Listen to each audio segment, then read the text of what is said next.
Fala galera, meu nome é André Schmidt, jornalista do blog do Garone, e eu vim aqui falar de Vasco.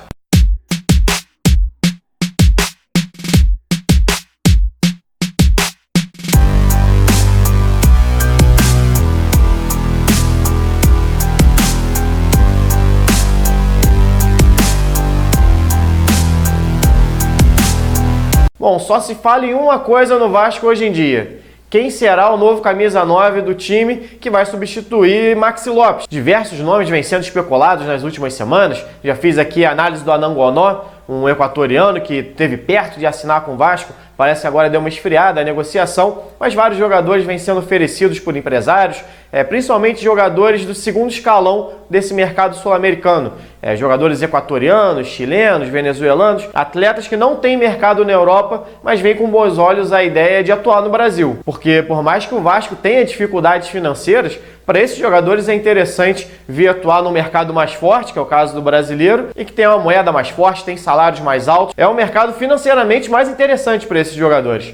Inclusive, a gente critica muito a qualidade técnica do futebol brasileiro, porque a gente compara muito com o europeu. Mas pensando em mercado sul-americano, o campeonato brasileiro ainda é o melhor campeonato do continente, é o campeonato mais forte, com mais equipes brigando pelo título, com mais equipes qualificadas para brigar. Então, o mercado brasileiro é interessante para esses jogadores, até para se projetar para a Europa. Mas a grande questão para o clube é que muitas vezes a análise desse jogador acaba dando uma diferença, acaba tendo uma interferência exatamente por causa da liga mais fraca em que ele atua. Botou na frente, entrou na área, olha o gol!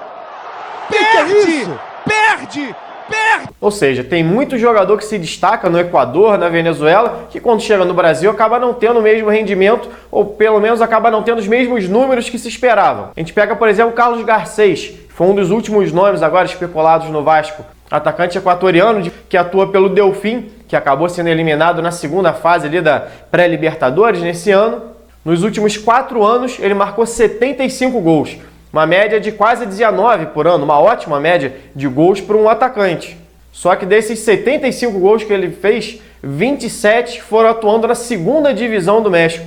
Eu vi até muita gente na internet, no Twitter principalmente, elogiando, não, o campeonato equatoriano é fraco, mas ele atuou no México também, foi bem. Muita gente não reparou que na verdade ele atuou na segunda divisão do México pelo Atlante e realmente teve uma boa passagem por lá, mas a gente está falando da segunda divisão mexicana e não da primeira. Ou seja, esse volume todo de gols que o Garcês marcou nesses últimos anos foi por um clube equatoriano que disputa a Liga Equatoriana, que é muito frágil, apesar de ser um time que tem participado ali da Libertadores nos últimos 2, 3 anos, tem sido frequente, mas com participações pouco expressivas na Libertadores, e grande parte também desses gols anotados na segunda divisão mexicana. Ou seja, nem a boa atuação dele no México acabou enchendo os olhos dos times da primeira divisão mexicana, que tem um pouco mais de dinheiro para investir, que tem um poder de contratação um pouco maior, que paga salários mais altos. Ele não conseguiu chegar nesse nível atuando no futebol mexicano e acabou retornando para o Equador, onde realmente tem um certo sucesso. Inclusive, ele está disputando a Copa América aqui no Brasil, estava disputando a Copa América aqui pelo Equador e era reserva. Disputou só 21 minutos. Mas por falar em campeonato equatoriano, nem o artilheiro do campeonato é equatoriano. Hoje o artilheiro do campeonato equatoriano é o chileno de 31 anos, Raul Becerra, do Deportivo Cuenca, que tem 11 gols marcados. Garcês hoje tem 6. E Anangonó, outro equatoriano que foi especulado também recentemente no Vasco, que eu já fiz inclusive a análise dele aqui, tem apenas 4. Ou seja, além dos dois jogadores atuarem numa liga de segundo escalão, ou às vezes até terceiro escalão, na verdade, no caso da América do Sul, se a gente for pensar mundialmente, ainda é bem abaixo o nível do campeonato equatoriano, eles não aparecem sequer no topo da artilharia desses países. Tecnicamente, tanto o Anangonó quanto o Garcês têm dificuldade com a bola nos pés, não são grandes jogadores habilidosos, o que pesa muito a favor deles quando a gente vai fazer uma análise são os gols. Só que quando a gente para analisar friamente esses números, a gente vê que na verdade na Liga Equatoriana existem vários artilheiros. Exatamente por ser uma liga fraca, tem diversos goleadores fazendo gols por lá, e não necessariamente são grandes atacantes. Tanto o Anangonó quanto o Garcês são a prova disso. Eu falei aqui que o Garcês estava na Copa América, disputada agora aqui no Brasil. O Equador foi eliminado tendo o pior ataque da competição junto com a Bolívia e o Catar. Marcou apenas 2 gols em 3 jogos.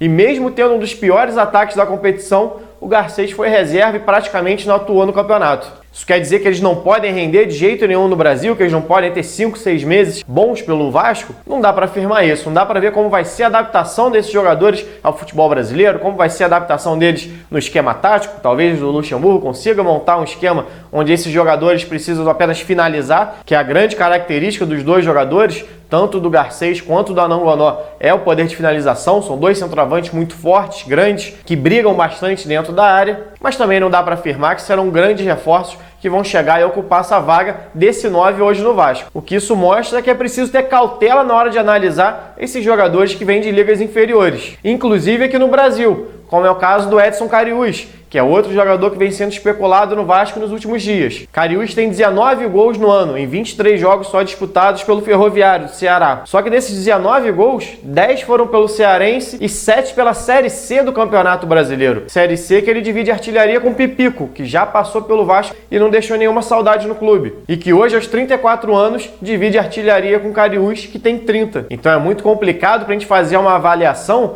para garantir que esse jogador vai repetir esses números que teve na Série C, no Campeonato Equatoriano, numa segunda divisão mexicana, que vai repetir isso numa Série A. É uma aposta? Pode ser uma aposta do Vasco. É o que dá para o Vasco fazer hoje financeiramente. Não dá para esperar que o Vasco contrate um grande nome para o ataque, mas também não dá para se animar muito com os números friamente, principalmente se a gente não esmiuçar esses números, como eu acabei fazendo aqui. E outra coisa que, ao meu ver, pesa bastante nessas decisões é o momento que vive o Thiago Reis hoje no Vasco. Contra o Rio Branco, no Espírito Santo, no amistoso que o Vasco disputou nesse último sábado, Thiago Reis mais uma vez marcou um gol. Foi o 6º dele na temporada em 14 jogos como profissional. Nenhum desses jogadores hoje especulados no Vasco tiveram um início de carreira parecido com o Thiago Reis, mesmo disputando ligas inferiores, ou segunda divisão, terceira divisão. Nenhum jogador começou tão bem a carreira como o Thiago Reis, desses jogadores, claro, especulados hoje no Vasco. E se a gente quiser equilibrar essa disputa aí de média de gols, pelo fato do Thiago disputar a Série A, disputar a Copa do Brasil e o próprio Campeonato Carioca, que é mais forte que o Campeonato Cearense, por exemplo,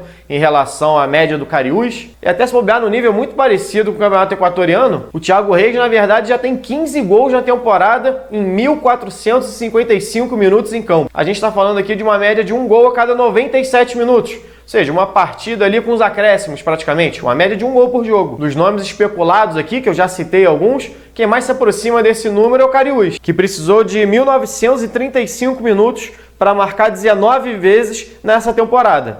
Ou seja, uma vez a cada 101 minutos. Só que fez isso disputando a Série C e o Campeonato Estadual do Ceará. Já a dupla equatoriana, que foi especulada recentemente, tem números ainda mais discretos nessa temporada. Carlos Garcês tem média de um gol a cada 173 minutos pelo Delfim, quase o dobro do Thiago Reis.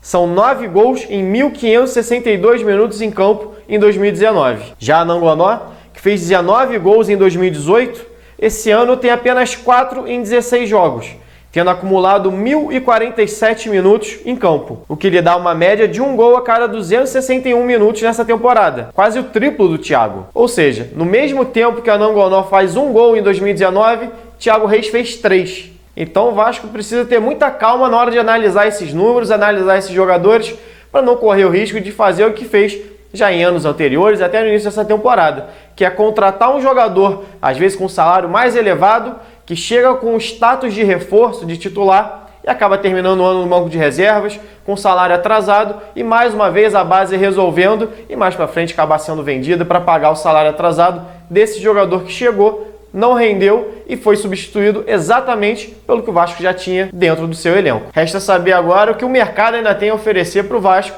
nesses próximos dias de janela. Saudações, até a próxima!